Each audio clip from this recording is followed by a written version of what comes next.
Hi all, I am Angel Francis. I am from Chalagudi, Thrissur. I have recently completed my CA Intermediate both groups on May 2026 attempt. Result വന്നപ്പോൾ വളരെയധികം excited ആയിരുന്നു. പാരൻസൊക്കെ ഭയങ്കരധികം happy ആയിരുന്നു. Because Jan 2026 അറ്റംപ്റ്റിൽ aggregate ഇല്ലാണ്ട് ഫെയിലായിരുന്നു ഞാൻ. അപ്പോൾ കുറേ family മെമ്പേഴ്സിന് കുറേ പേർക്ക് ഡൗട്ടായിരുന്നു ഇത് പാസ്സാവാൻ പറ്റുമോ അങ്ങനെയൊക്കെ തിങ്ക് ചെയ്തായിരുന്നു. പക്ഷെ അമ്മ ഭയങ്കരമായിട്ട് മോട്ടിവേറ്റ് ചെയ്ത് വീണ്ടും പഠിക്കാൻ തുടങ്ങി. അങ്ങനെ മെയ് 2026 അറ്റംപ്റ്റ് പാസ്സായി ഭയങ്കര സന്തോഷമുണ്ട്. പക്ഷെ ഇത്രയും മാർക്കൊന്നും എക്സ്പെക്ട് ചെയ്തില്ല. ഇതിപ്പോൾ കോസ്റ്റിങ്ങിലും ആയാലും ഓഡിറ്റിങ്ങിലായാലും എക്സംഷൻ മാർക്ക് വരെ എത്താൻ പറ്റി. അപ്പോൾ എല്ലാവരും നല്ല ഹാപ്പിയാണ്, ഭയങ്കര ഹാപ്പിയാണ്. ഫാമിലിയിൽ എല്ലാവരും ഹോൾ ഫാമിലി നല്ല ഹാപ്പിയാണ്. പിന്നീടാണ് മാർക്കിലേക്ക് നോക്കിയപ്പോൾ അത്യാവശ്യം നല്ല മാർക്ക് സ്കോർ ചെയ്യാൻ പറ്റി. 368 അഗ്രിഗേറ്റ് സ്കോർ ചെയ്യാൻ പറ്റി. അതുപോലെ തന്നെ കോസ്റ്റിംഗ് ആയാലും സെക്കൻഡ് ഗ്രൂപ്പിൽ നല്ല അധികം മാർക്ക് സ്കോർ ചെയ്യാൻ പറ്റി. 207 മാർക്ക് ടോട്ടലി 300 സ്കോർ ചെയ്യാൻ പറ്റി. അപ്പോൾ ഭയങ്കര ഹാപ്പി ആയിരുന്നു. പിന്നെ എല്ലാം കൊണ്ടും നല്ല ഹാപ്പി ആയിരുന്നു, ഭയങ്കര എക്സൈറ്റഡ് ആയിരുന്നു റിസൾട്ട് നോക്കാനായിട്ടും. പാസ്സാവുന്നുള്ളൊരു പ്രതീക്ഷ ഉണ്ടായിരുന്നു. പക്ഷെ ഇത്രയും മാർക്ക് എത്തുന്നു അത്രയും പ്രതീക്ഷ ഉണ്ടായിരുന്നില്ല. അപ്പോൾ ഇത്രയും മാർക്ക് കണ്ടപ്പോൾ ഭയങ്കര ഹാപ്പി ആയിരുന്നു. CA ചൂസ് ചെയ്യാൻ ഫസ്റ്റത്തെ മോട്ടിവേഷൻ എന്ന് പറഞ്ഞാൽ ഫിനാൻഷ്യൽ സ്റ്റെബിലിറ്റി തന്നെയാണ്. പിന്നെ ഒന്ന് വേറിട്ട് ചിന്തിച്ചതാണ് കൂടുതലായിട്ട്. കാരണം ഞാൻ സയൻസ് ബാക്ക്ഗ്രൗണ്ടിൽ നിന്നാണ് വന്നത്. അപ്പോൾ ആദ്യം തിങ്ക് ചെയ്തത് നീറ്റ് പഠിക്കാം അല്ലെങ്കിൽ ജെഇക്ക് പോവാം, അങ്ങനെയൊക്കെയാണ് തിങ്ക് ചെയ്തത്. പിന്നെ ചിന്തിക്കാൻ തുടങ്ങി, പെട്ടെന്ന് ലൈഫിൽ സെറ്റിലാവാൻ പറ്റിയൊരു കോഴ്സ് ആലോചിച്ചപ്പോൾ ചെയ്യാൻ തോന്നി. കാരണം ഒരു ഫെയിലിയർ ഇല്ലെങ്കിൽ ഒരു 5 ഇയേഴ്സ് 4 ഇയേഴ്സിന് നമുക്ക് ആവാൻ പറ്റും. പിന്നെ അത്യാവശ്യം നല്ല ഫിനാൻഷ്യലി സ്റ്റേബിൾ ആവാനും പറ്റും. അതുകൊണ്ട് തന്നെ CAനെ പറ്റി തിങ്ക് ചെയ്തു. എല്ലാവരും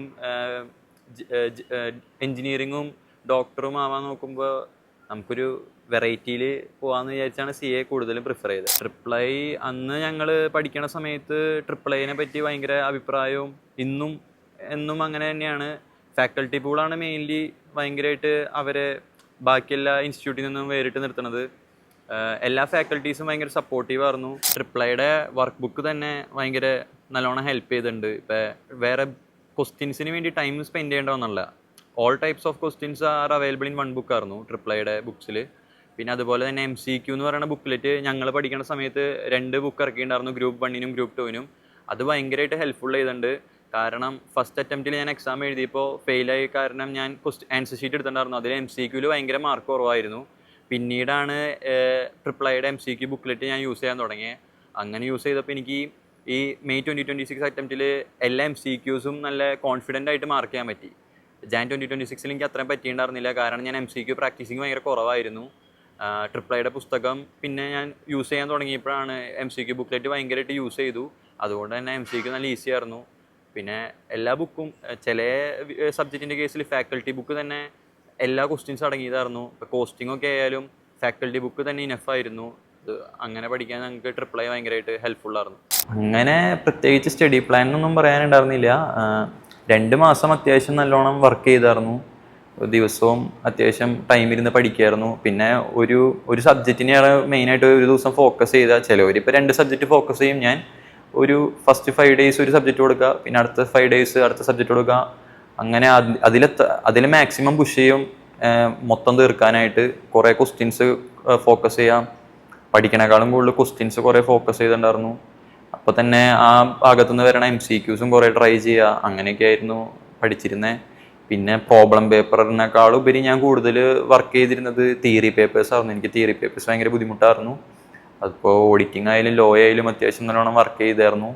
പ്രോബ്ലം പേപ്പേഴ്സ് ഇപ്പോൾ കോസ്റ്റിംഗ് ഭയങ്കരമായിട്ട് വർക്ക് ചെയ്യേണ്ട വന്നായിരുന്നില്ല മറ്റേ തിയറി പേപ്പറിനെ വെച്ച് നോക്കുമ്പോൾ.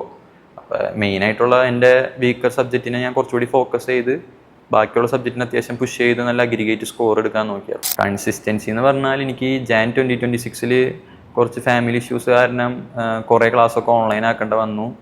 അപ്പോൾ അവിടെ വെച്ചിട്ടായിരുന്നു കുറച്ച് കൺസിസ്റ്റൻസിയൊക്കെ എൻ്റെ കയ്യിൽ നിന്ന് നഷ്ടപ്പെട്ടത്. അല്ലെങ്കിൽ ഞാൻ ഡെയിലി പഠിക്കണ ഒരാളായിരുന്നു. പിന്നെ അപ്പച്ചന് ചെറിയൊരു ആക്സിഡൻറ്റിൽ ഡെത്തായി അപ്പോൾ പിന്നെ ജാൻ 2026 പ്രിപ്പറേഷനിൽ ഇച്ചിരി അത് എഫക്റ്റ് ചെയ്തു. പിന്നെ ലാസ്റ്റ് മിനിറ്റിലാണ് ഇപ്പം ഞാൻ 2 മന്ത്സുള്ള ഇതിലാണ് നല്ലോണം കൂടുതൽ പ്രിപ്പയർ ചെയ്തായിരുന്നത്.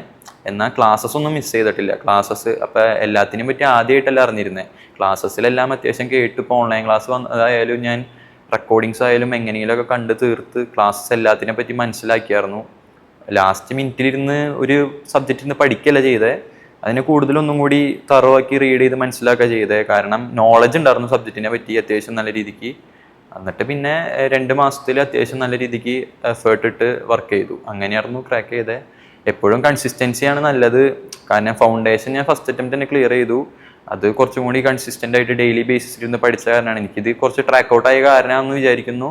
അല്ലെങ്കിൽ ഇത് ഫസ്റ്റ് അറ്റംപ്റ്റ് ക്ലിയർ ചെയ്യാൻ പറ്റിയിരുന്നെന്ന്. ഇനി സി എടുക്കാവുന്നവരോട് പറയാനുള്ളത്, ആരും തന്നെ പേടിക്കൊന്നും വേണ്ട സിഎനെ പറ്റി. സി എ ഈസിയാണ്, എല്ലാവർക്കും കംപ്ലീറ്റ് ചെയ്യാൻ പറ്റുന്ന ഒരു കോഴ്സാണ്. ഭയങ്കര ഇൻ്റലിജൻ്റ് ആവണമെന്നോ ഇൻ്റലക്ച്വൽ ആവണമെന്നൊന്നുമില്ല.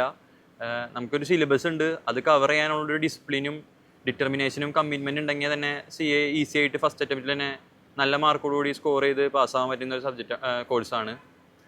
ആരും ഇതിനെ പേടിച്ച് അപ്രോച്ച് ചെയ്യേണ്ട കാര്യമില്ല. കാരണം ഇത് ഈസിയാണ്, എല്ലാവരും കൊണ്ട് പറ്റുന്നൊരു കോഴ്സാണ്.